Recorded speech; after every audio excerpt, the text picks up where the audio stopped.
Hey guys, it's Julian, and today I'm going to be talking to you about how to arrange a track, get the structure there, some different transitions you can do, and how to get unstuck. I get a lot of questions about this because a lot of people have this problem. I've had this problem before. You watching this have probably had this problem where essentially, it can be very easy to start an 8-bar loop or a 16-bar loop or however long, but not actually turn it into a finished track. Getting from that point of like a loop / idea to an actual finished track can be a bit of a journey sometimes. And today, I'm going to be talking to you about how you can make that journey a lot easier for yourself and a lot less stressful. Now, to go along with this video, I've also prepared this little template you heard in the intro. So I have right here this 8-bar loop.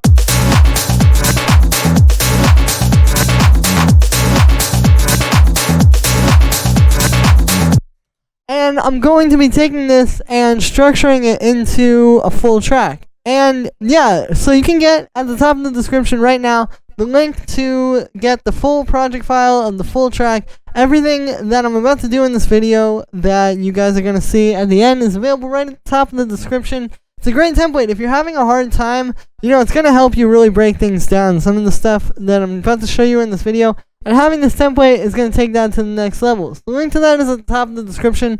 Really helps to support me. And let's get started. So yeah, you can see I have this little 8-bar loop here. All the main ideas are laid out. Of course, we don't have like reverse crashes and little effects and stuff. But we have most of everything laid out here. Then what we're going to do is once we get to this stage, right off the bat, I'm going to just take everything and just move it over here. The reason why is to kind of get out of like the 8-bar loop syndrome, so to speak. You have to stop looking at an 8-bar loop. You have to stop looking at this part as just this part and think of it more just like in the context of the overall song. So I would usually drag that to about around bar 49, maybe anywhere where you would want that first main part to be. And then once we have that, we have sort of our most intense, our fullest part of the track. So we've really got most of our work cut out for us. Now what we can do is we can just kind of take this and start working methodically based on what we know. Okay, for example, most dance music is going to start with a kick. And we can also have a clap with that. And we'll also start with the shaker too. Then we have our next 8 bars. So now we can just start. Essentially, we have our palette of sounds set up here. And that's the idea with this process, is it allows you to still start with an 8-bar loop. You can start with that very comfortable sort of place. But then, rather than just creating a loop, again, we're thinking of this loop more as the palette of colors that we're now going to paint onto the canvas. So then, in the second 8 bars, we can grab maybe some of this extra percussion down here.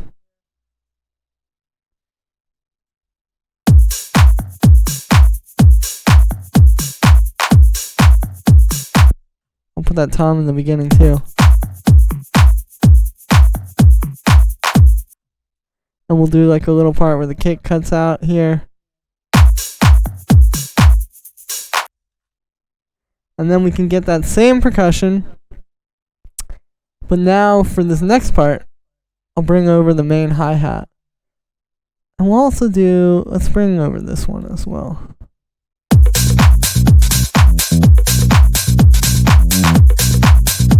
And maybe even the bass line, we won't use the full bass line yet. We'll just do a...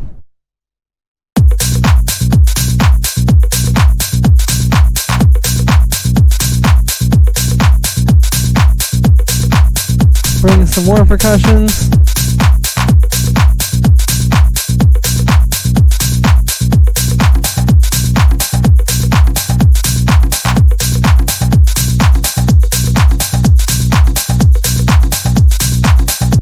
And this is the thing to keep in mind here is if you have all this stuff set up, this is really all you have to do. I think what happens is a lot of people go and they make the 8-bar loop, and then once they have that, they say, okay, what can I add on top of this? What is missing from this to make this into a full track, essentially? And the truth is that there's usually not anything missing. Chances are, you made that loop, it's sounding good, you're jamming out to it now. Your track is probably ready to start arranging. You don't need to think of adding more. let's just see what we can do with these elements, before we go and add more stuff. Because you can see we've already gotten a minute into the track with really just like the rhythm section. Like, I'm not even using these chord stabs or even like most of the percussion yet. So like, it's something to keep in mind. Like, if you can just kind of keep new stuff coming in every like 8 bars or so, it's just a matter of like kind of using that stuff over the course of the track. That's really all it's going to come down to. It's not got to be such a crazy and, scary thing every time. Now, we're going to make this first break. So I'll talk about like the overall arrangement of the track too. So typically, I like to kind of break a track into 4 parts. So we have 1 intro. We have like our first main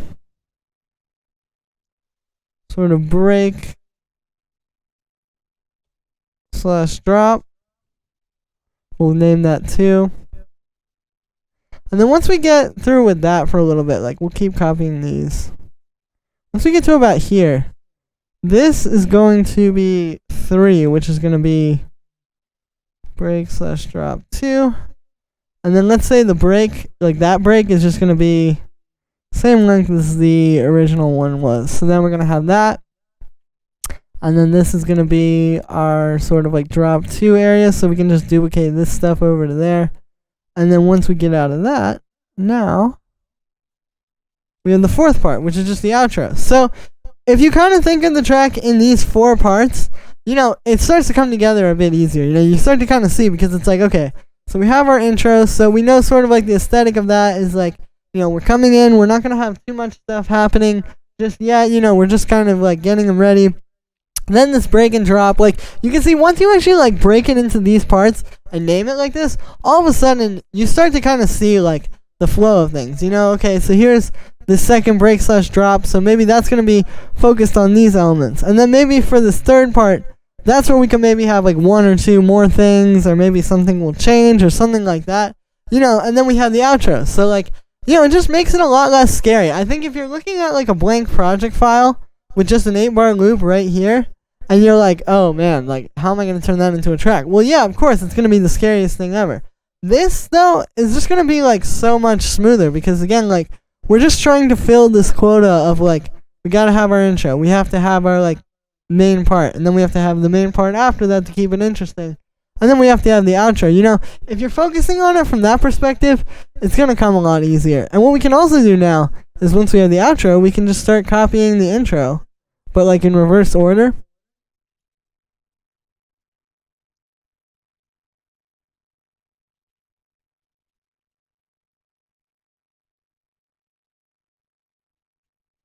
And there we go. Now we have a nice little outro as well. And of course, there's going to be little things that you're going to add here and there, like the effects and stuff. But there we go. So now you can see, in terms of arranging the track, it's going pretty smoothly. Now all we really need, the only places where we don't have any music now, are pretty much just going to be these breaks. And then of course, I think we need to do something more in the second drop and all that. But like, you can see like, it's coming together pretty quick this way. And I'm also just going to make a little change here and do this. Cool. And then, so while we're still just working with like the main elements here, the next step to make the actual breaks is essentially just going to be, we're going to take like this, which is most of the percussion, and then the kick and that very simple bass line, where it's not the full one just yet. So that's going to be our breaks. But then what we're going to do is we're going to automate this high pass filter to turn on the kick and bass. So now it's kind of like going away a little bit.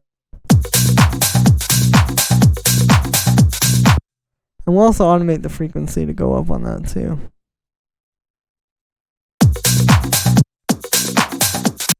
And we can grab like one more of these percussions. And I'll also start with one of these chord stabs.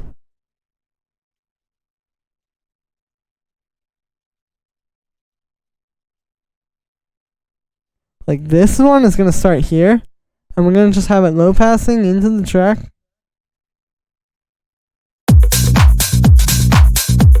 All the way up through that break, basically. And then this one is going to be the same thing.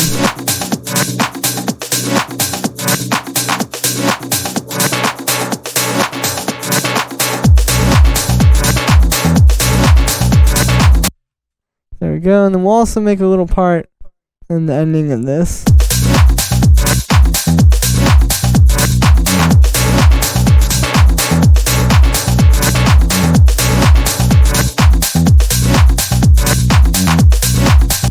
Sweet. And then so for the break 2, we can take this same break. We also have these low passing, kind of just like disappearing there through that drop.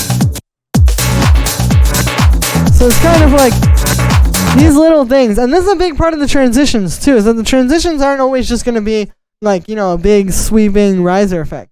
A lot of times it's just taking these main synth stabs and just filtering them a little. And then in the outro we'll do this one as well. And then we're going to put these in a group together, and just in these build-ups, I'm just going to put some reverb on the group, and we're just going to automate that to kind of go up throughout the break, basically. And then what we'll do is put that one little part where it stops at the end, and cut all of this stuff out, like all the percussion, so we get just the chord stabs for that one moment.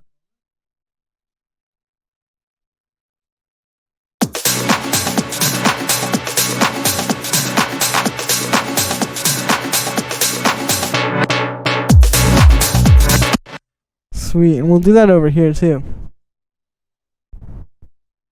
And a lot of these tips, another thing to keep in mind here is, like, I'm showing you guys a house track.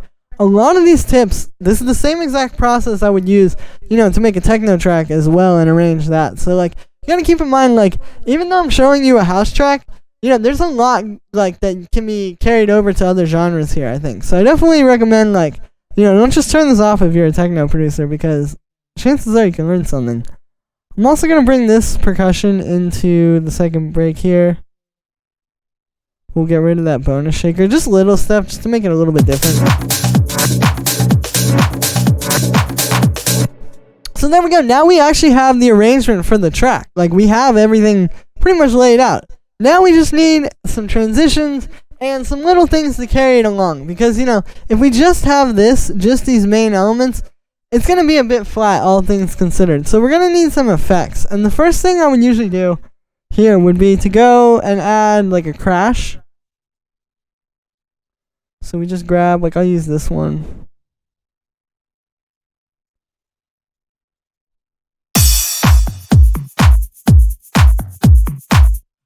And that's usually, like, put that like this.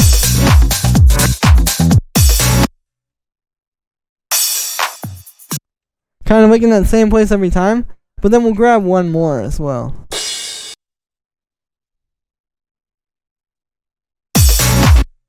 So we got one that's like kind of at every major part.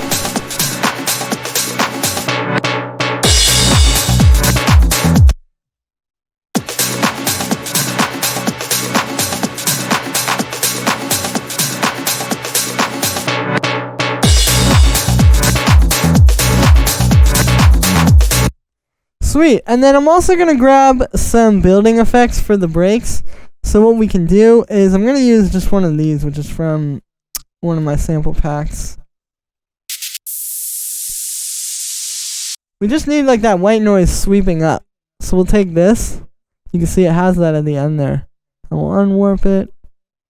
And then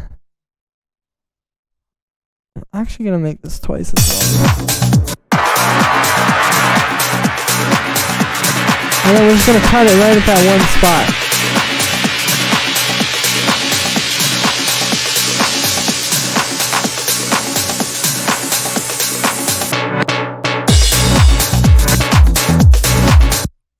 Sweet, so now we have a really good riser for those breaks.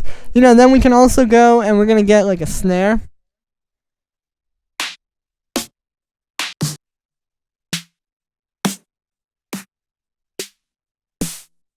There we are. And then we can do, so we'll do like a snare build. So it's just going to go like just straight 16th notes.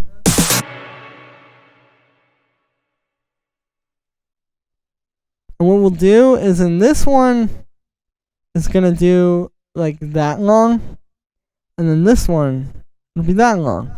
And then what we do with these typically, so you're just going to do like a 16th notes like that, but then we put a utility on it and just do this like constant volume build basically.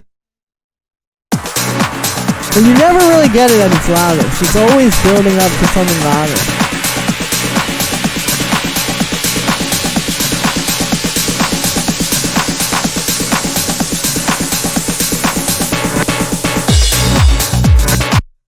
I will also cut that right at the end there for that little wow, wow, wow.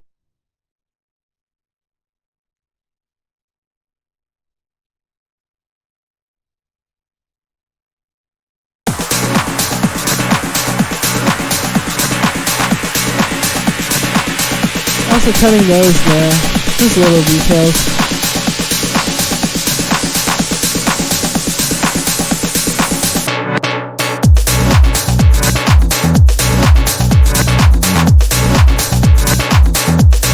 Sweet, so you can see, build-up's not really going to be that hard. You just have to kind of like get a really good riser in there, get the good snare, and like, it's going to do it for you essentially. You're just laying it out.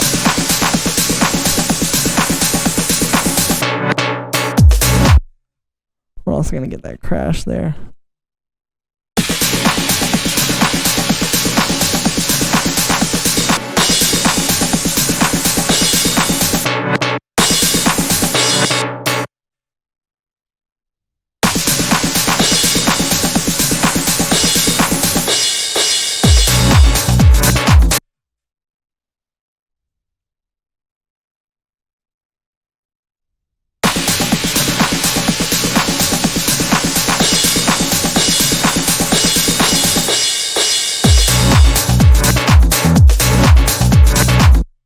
And there we go. So that is how I would go about making a pretty basic track arrangement. With this, you have a nice full-length track here. It's going to be exciting. It's going to have enough stuff coming in and out that's not going to, be too flat at any point. But it's also not too much new stuff. It's not like you just have a new thing every 3 seconds because that would get boring. This is how I would go about arranging a track. So yeah, that's going to be it for this one, guys. I hope you enjoyed.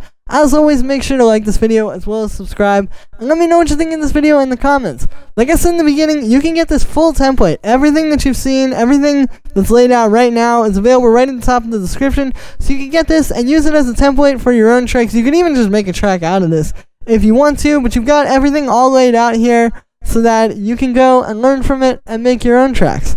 And yeah, thank you so much, everybody. All the sales on this really helped to support me as well. And yeah, thanks guys, and I will see you tomorrow with another video.